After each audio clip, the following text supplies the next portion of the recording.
Welcome to the deep dive. Today we are strapping in for an expedition.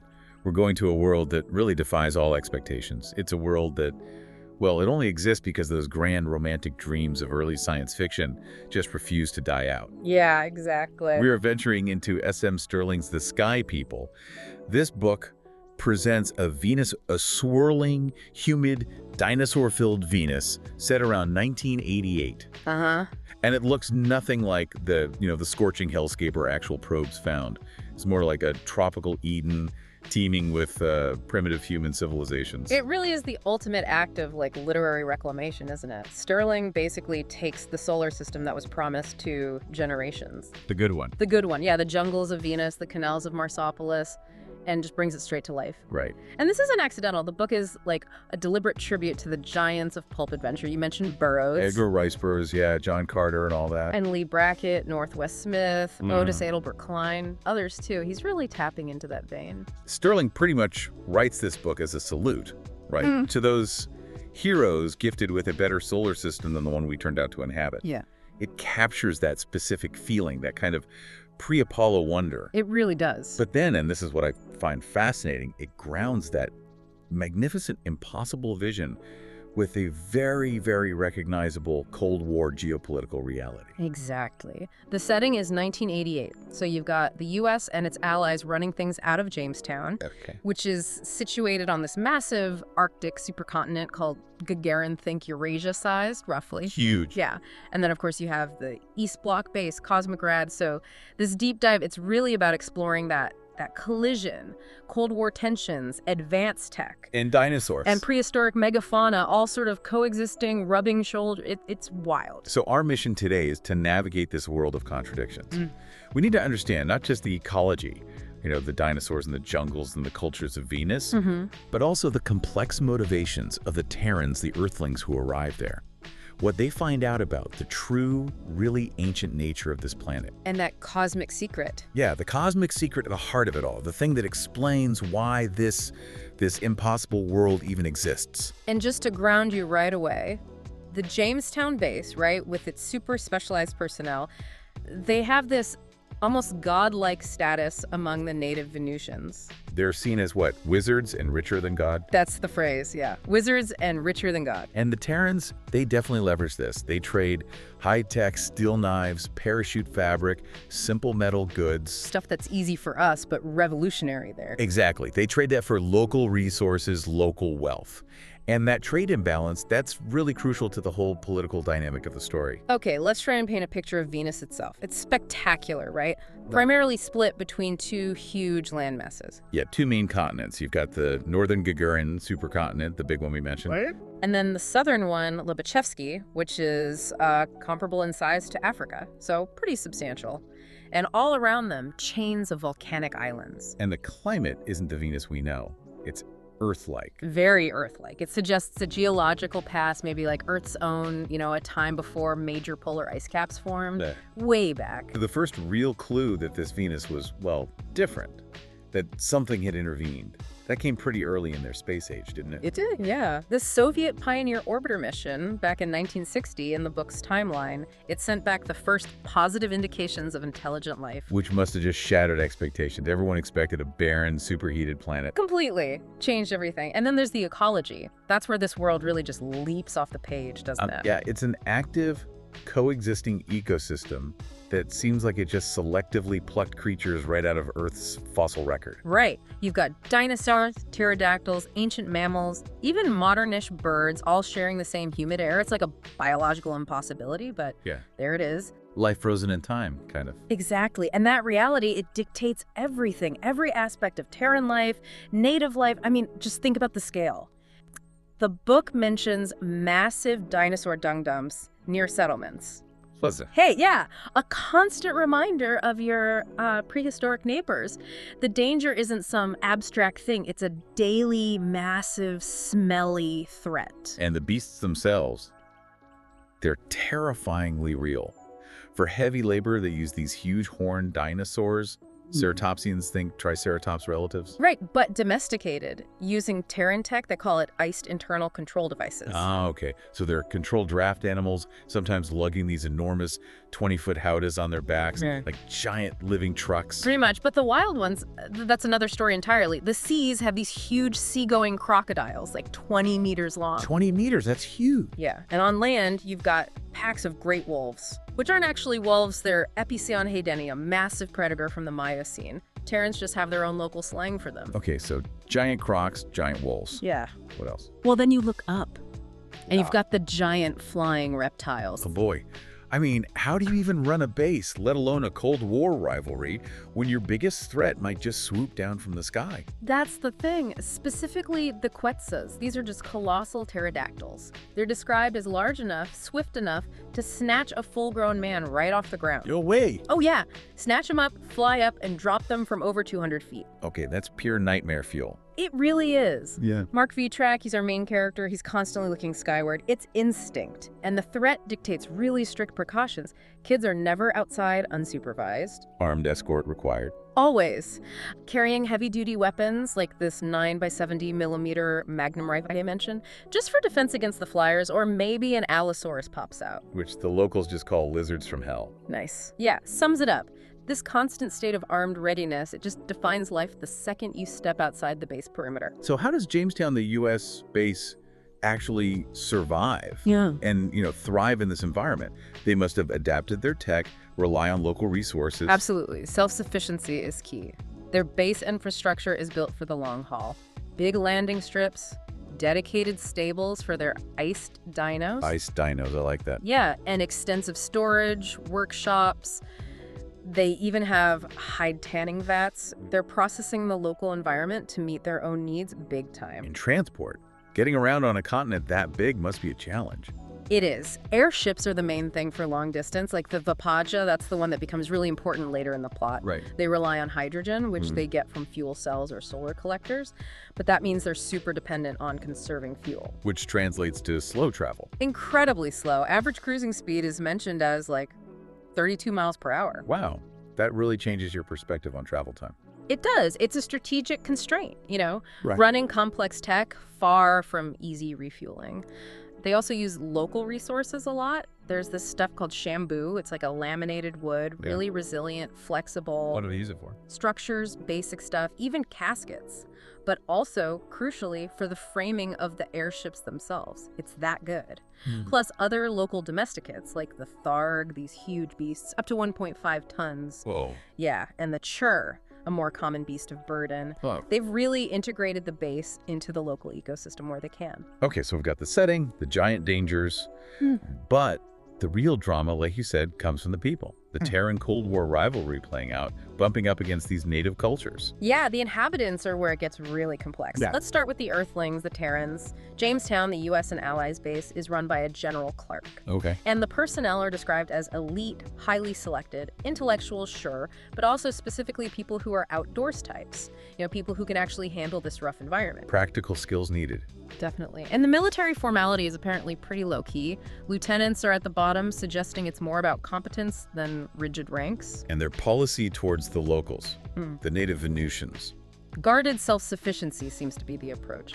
They don't want to rely completely on local trade, especially because relations with the dominant local power, this Bronze Age kingdom called Cartagena, well, they're described as fraught. Fraught, that sounds tense. It is. Now, compare that to Cosmograd, the East Bloc base. Structurally different. Russian is the common language for their space service.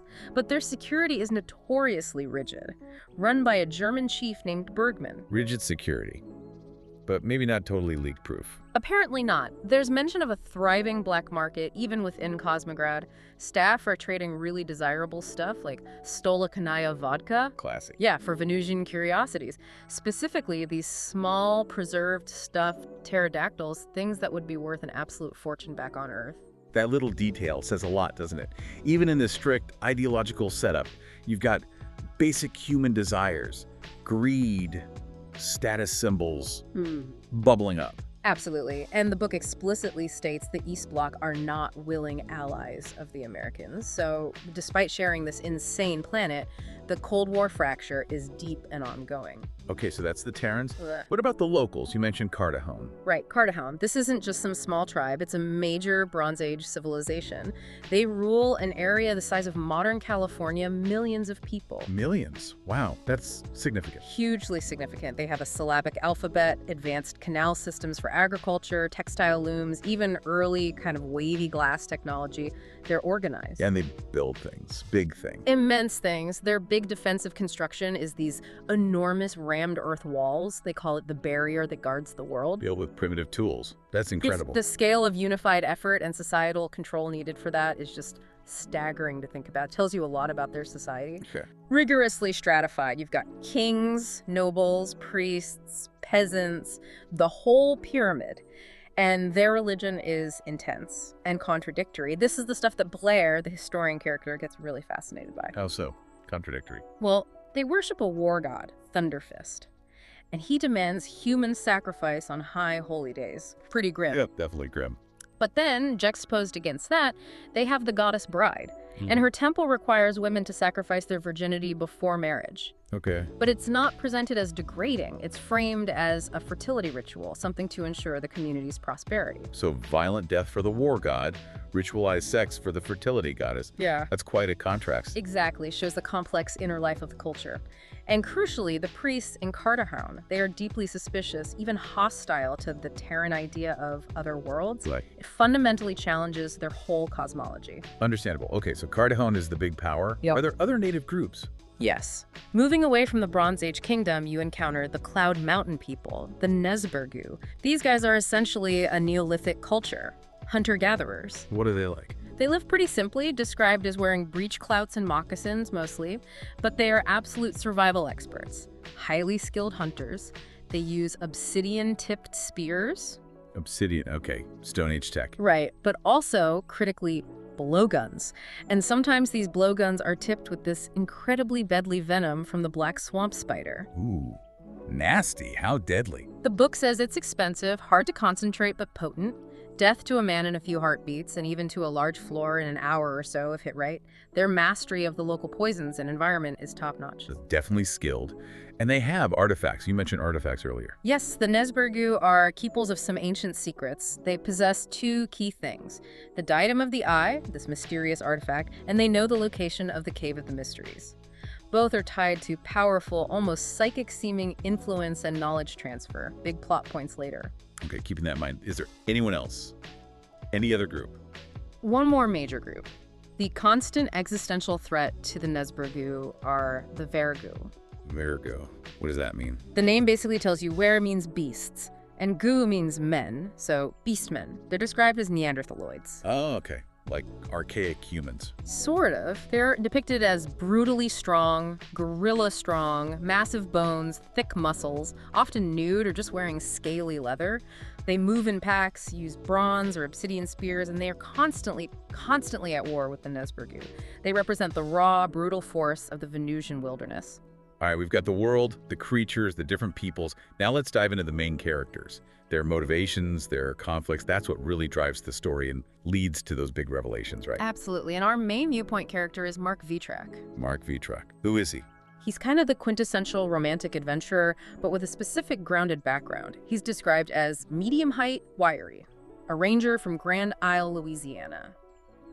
Cajun heritage comes up a lot. He drops French terms, dialect phrases. So not just a generic action hero. No, definitely not. And his motivation is interesting. It's less about the scientific mission, more about, well, the pure, idealized dreams he got from reading pulp adventure stories as a kid. He came to Venus seeking exactly the kind of world he found. He wanted the adventure. And he gets involved with the locals pretty quickly. Very quickly. He ends up bridging the cultural gap. He learns the Cloud Mountain dialect, Nesbergo, almost instantly. Yeah. Through study. No, not study. Through the diadem, that alien tech artifact. It's instantaneous, but also dangerous. The diadem again. Okay. And personally, what's driving him? On a personal level, he's dealing with growing feelings for the geologist Cynthia Whitlock, which is complicated by his really strong, almost instinctive dislike for another colleague, Christopher Blair. Creates a lot of tension. Okay, let's talk about Cynthia Whitlock then, the geologist. You said she's the pragmatic one. Very much so. She's the necessary counterpoint to Marc's romanticism. She's from Harlem, triple expertise, geology, paleontology, and information systems. She's sharp. So she's the scientist who figures things out. Pretty much. She handles the culture shock of this Bronze Age planet with wit and really keen observation. There's a funny moment where she encounters the local sanitation method, the shumar, basically a chamber pot being emptied into the street. Oh, lovely. Yeah, and she just wryly notes it's a bit more disgusting than the pictures. But it's her practical scientific eye that pieces together the geological and biological clues. She's the one who comes up with the big theory that completely changes everything for the Terrans. We'll definitely get back to that theory. Who else? Christopher Blair, the one Marc dislikes, the historian. That's him, Christopher Blair.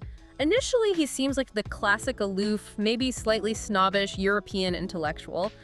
Blonde, speaks perfect Parisian French. Complains about the tea. Exactly. Complains he'll never taste a decent Darjeeling again. He seems totally obsessed with the Cardahan archives, just a scholar lost in his research. Seems harmless. Uh-oh. Seems harmless usually means. Yeah, until he's revealed as the saboteur of the Vipaja, the airship. Whoa. The historian did it. Why? What drives an intellectual to sabotage a crucial piece of transport? While his stated motive is really complex, he claims he wanted to stop the flow of Earth's iron and steel technology to the Cardassians. Stop progress. Why would he do that? He sees iron as the democratic metal. He fears that introducing it prematurely into this Bronze Age society with its rigid, noble, and priestly hierarchy would just collapse everything. Lead to more slavery, industrial-scale warfare, total cultural chaos. He wasn't acting for the US or the Soviets. He was acting to preserve the culture he was studying. That's his argument, yeah. To prevent what he saw as inevitable exploitation and destruction. But hang on, isn't that incredibly arrogant? Isn't he basically deciding this culture has to stay frozen in the Bronze Age for his own, moral or intellectual comfort? And that's the brilliance of the character, I think. Blair isn't simple. He's a complex figure, maybe even a villain, who later risks his own life to save his companions. His actions really force you, the reader, to grapple with difficult questions. What does non-intervention really mean? Do you let a culture make its own technological leaps, even destructive ones? Or do you step in? Heavy stuff. Okay, who else is key? Tisa, the shamaness. Tisa, yes, the Nesburgo shamaness. She's described as visually striking, fair skin, white blonde hair, tilted light eyes, snub nose.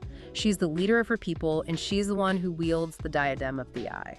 The artifact again. So she's the interface with whatever that thing does. She is the interface, exactly. She uses its dangerous power to access knowledge. That's how Marc and Cynthia get the language transfer. But she understands the risks. She explicitly warns them that using it can lead to going hopelessly mad. So this power isn't really meant for humans. Doesn't seem like it. It reinforces that this is alien, potentially dangerous tech. Okay. And finally, there's an East Bloc unit mentioned. Right, the Binkus unit. Franziskus and Jadwiga. Franziskus is the pilot. His ship crashes. He's captured by the Vergu, the Beastmen. And then he gets possessed. Possessed by what? By the alien entity we'll talk more about later. He becomes this cold, analytical, non-human tool. Jadwiga is his partner, the East Bloc observer. She's methodical, pragmatic. She immediately suspects that the crash of their ship, the Riga, wasn't an accident. She thinks it was sabotage, part of some wider conspiracy back at Cosmograd. And she's important because? She's key to uncovering the truth about what the East Bloc were really up to on Venus, their hidden agenda. Okay, so this is where the deep dive really shifts gear. We move from the high adventure, the survival, the cultural clashes, into something more existential. The scientific and linguistic clues that start to unravel the true, absolutely shocking nature of Venus. Right, the big secret. Where does it start? With Cynthia, the geologist. Yeah, Cynthia's work is the first major hint. He's getting frustrated analyzing rock samples with another scientist, Dr. Feldman. They keep finding these massive layers of marine sedimentary limestone. Okay, limestone forms in oceans. Seems normal. Normal, except for what's underneath it.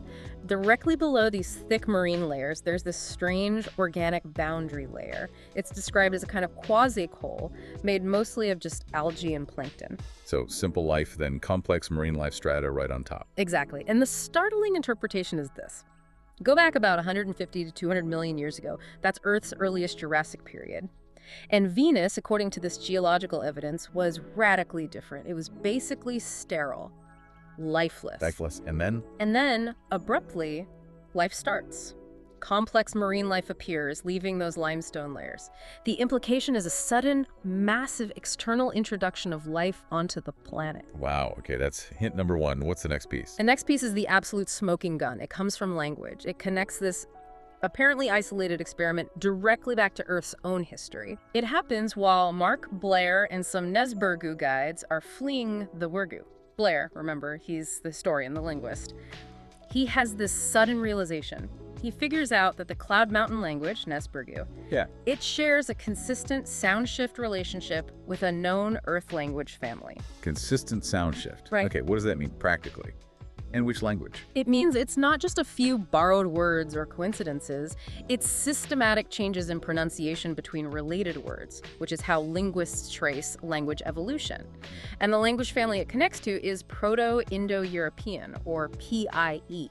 PIE, the ancestor language for most European and Northern Indian languages. Which is the one, the reconstructed common ancestor. Blair gets really excited, points out specific shifts like an initial in sound in PIE consistently becoming a T sound in Nesburgu, and basic words match up too, like ma for mother, tek for 10, following these consistent rules. Okay, so why is that consistent relationship the smoking gun? Why more than just finding similar words? Because finding a few similar words could just be chance, or maybe words borrowed through ancient trade we don't know about. But a consistent sound shift across the vocabulary, that's the scientific proof of a shared origin. It means the languages evolved from the same root millennia ago. So if Nesburgu shares a root with PIE, it means the human population on Venus, or at least the Nesburgu, must have been transplanted from Earth, or maybe from the same common ancestral source population as Earth's PIE speakers, way, way back. Maybe around the time life was introduced 200 million years ago. That's staggering. It completely changes the game. So Cynthia takes this linguistic link, plus the weird geology, plus the fact that most life forms are extinct Earth types. Right. She puts it all together. The consistent life forms, the abrupt start of life on Venus about 200 million years ago, the linguistic link, and she formulates the terrarium theory. The terrarium theory, what is it? Simply put, Venus isn't a naturally living planet. It is, in her words, a terrarium, a zoo, an experimental station. That single discovery is like a philosophical earthquake for the Terrans in the story. Suddenly, they're not cutting-edge explorers on a new frontier. They're what? Paddling a canoe into Manhattan? That's her phrase, yeah. Paddling a dugout canoe into Manhattan. It instantly downgrades their whole mission, their whole sense of importance, the knowledge that they might just be specimens stumbling around in someone else's managed experiment. That must mess with your head. The Cold War rivalry must seem suddenly incredibly petty. Completely petty. And this revelation also makes sense of earlier mysteries, like why Cosmograd's early probes kept having problems near Venus. It suggests the hidden entity, the manager of the terrarium, acts as an automatic alarm system when its experiment is disturbed. Okay, so Venus is a zoo run by something. Does it get even weirder? Oh, it gets deeper. During the climax, another layer is revealed. We learn about a figure named Timrud Sorogul. Timrud Sorogul, who's that? He's described as the last emperor of the Crimson Dynasty, Kings Beneath the Mountain. Kings Beneath the Mountain. Sounds very fantasy. It does, but within the sci-fi context. He's presented as one of the first people, an ancient non-human race who apparently ruled Venus for 10,000 years. 10,000 years. Before humans. Long before. According to him, his people's empire fell from power before Earthlings, who he calls the Mayfly race, even evolved past being beasts among beasts. Okay, so that adds a whole new ancient geopolitical layer. The Terrans aren't just dealing with Bronze Age humans or Neanderthals. They're stepping into the ruins of a vastly older civilization's world. Exactly. It forces the Americans and the East Bloc to realize they are very, very late arrivals to an incredibly ancient and complex power game on Venus. So, who or what is actually managing this terrarium? That brings us to the Prophesis. That seems to be the name or designation for the alien intelligence that ends up being the primary antagonist. The Prophesis, okay. Is it like an alien mastermind? A godlike being? Well, that's the interesting thing. Jadwiga, the East Bloc observer, provides a crucial piece of analysis. She argues that the entity controlling Binkus, the possessed pilot, and also interfacing through Tisa and the diadem, it might not be intelligent in the way we understand intelligence. Not intelligent, how? She posits it's not a sentient being making conscious choices, but rather a powerful machine, an incredibly sophisticated automatic alarm system. It just seizes information, processes it and reacts based on programmed parameters, but without real comprehension or consciousness. Like a really complex algorithm running the planet. Sort of, yeah. An automated zookeeper, maybe. And its primary tool, its interface with the world, seems to be the diadem of the eye. That sleek, seamless metal circlet with the green gem. That's how it controls people. And transfers language. Seems to be. It uses the diadem to exert control, like over Binkus, and to access minds for information transfer, like with Marc and Tisa learning languages. Its methods are described as purely analytical, programmed. Okay, so this machine, what does it want? What's the crisis point? The crisis comes when the machine, speaking through the possessed Franciscus Binkus, reveals its assessment and its goal. It perceives the Terran presenceless Earthlings as a severe disruption to its experiment. Contamination. Exactly. Its objective is framed in this chillingly bureaucratic, almost detached language, something like, contamination of the observational sphere has reached out of parameter levels. Out of parameter levels, okay. Readjustment is necessary to reestablish unimpeded interactions. And then it drops the classic line. Don't tell me. Resistance is futile. Resistance is futile. Yeah. And the book cleverly notes that this phrase likely comes from the machine processing Earth media, like the fictional New Frontier TV show mentioned in the story. It highlights that it's using our concepts or language, maybe without grasping the full meaning. It's just data to the program. So it's running on analyzed human data. Creepy. What's the readjustment plan then? How does it plan to fix the contamination? This is where Jadwiga's earlier suspicions about the crashed ship, the Riga, pay off. She confirms its true cargo wasn't just supplies. It was an East Bloc bioweapon. A bioweapon? What kind? A container of highly mutated smallpox, specifically designed for use against a target population. Oh my God. And Binkus, controlled by the machine, intends to. He intends to deploy this mutated smallpox against Cardahown, the big native civilization. Wipe them out. Why? Not just wipe them out, but frame the U.S. base at Jamestown for the attack. The goal seems to be to eliminate the Terran presence, or at least the American advantage, on the continent, thereby re-stabilizing the scenario according to the machine's parameters. Remove the disruption. Wow. Okay, so that's where Cold War espionage just slams right into cosmic horror. Right. A non-sentient algorithm deciding to commit genocide using human bioweapons to preserve its alien experiment. Pretty much sums it up. The Terrans are facing this absolutely existential threat imposed by something that doesn't even hate them, it just calculates them as a problem. So how do they fight that? You can't reason with an algorithm, can you? Not directly. The solution isn't a physical fight initially. It becomes an intellectual, almost philosophical confrontation. During a psychic interface, forced through the diadem, the Terrans have to argue for their existence, their value to the machine. Argue their value? How? What's their defense? Their defense hinges on the very thing the machine sees as the problem. Their sheer unpredictability. Their chaos. They argue that chaos is good. They argue that their unpredictability has value, that it represents novelty, something the machine in its rigid parameters cannot generate or maybe even fully comprehend. And the specific data point that seems to break the machine's processing is Blair. Blair, the saboteur, how? Blair's sabotage wasn't logical in a geopolitical sense. He didn't act for the US or the Soviets or for personal gain. He acted to stop cultural progress out of this complex, high-minded, maybe misguided desire for preservation. And the machine can't compute that. Apparently not. That kind of moral ambiguity, that non-ideological motive, it's an anomaly. The machine essentially says, analysis of mimetic framework is insufficient, observations are beyond my paradigm. The complexity just overwhelms its program. It crashes the algorithm. Seems like it. It forces the prophesist to shut down the diadem connection, at least temporarily, neutralizing the immediate psychic threat. Okay, so they win the mind battle, but there's still a physical threat, right? Binkus and the Wergu? Oh, yeah. The physical climax is pure, high-stakes pulp adventure. Marc and Blair, who are now kind of reconciled by facing this bigger threat together, Right. They end up using one of those iced ceratopsians. Marc even names it Steed Noble, which is brilliant. Steed Noble the dinosaur. Yeah. They use Steed Noble alongside the Nesbergu warriors to fight off the Wergu, who are being directed by the possessed Binkus unit. It's this amazing blend of Terran-adapted tech, native skills, and just sheer brute force dinosaur power winning the day. So bringing it all together, what's the ultimate takeaway from this journey? Stirling uses this incredibly fantastic premise, this dinosaur planet, but he explores some really profound themes, doesn't he? Fate, intervention, cultural preservation. Absolutely. It constantly forces you, the reader, to reevaluate who are the real invaders here.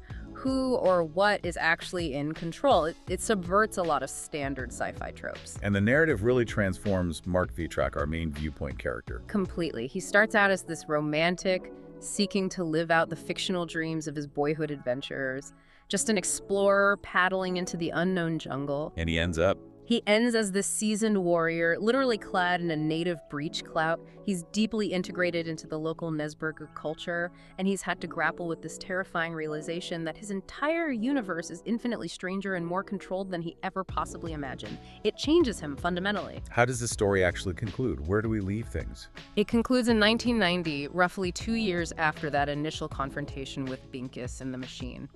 And the integration you mentioned is visually complete. We see Mark, now wearing full Cloud Mountain attire, reporting back to General Clark just inside the Jamestown extraterritorial zone border. And he's not alone. No, he's not alone.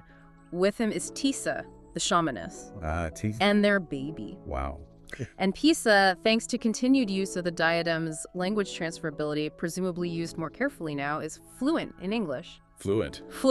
But the kicker is, she speaks it with a distinct and very surprising Cajun accent picked up from Mark, much to General Clark's utter astonishment. That's brilliant. A Cajun-accented Venusian shamaness. Okay. And the bigger picture, the Cold War.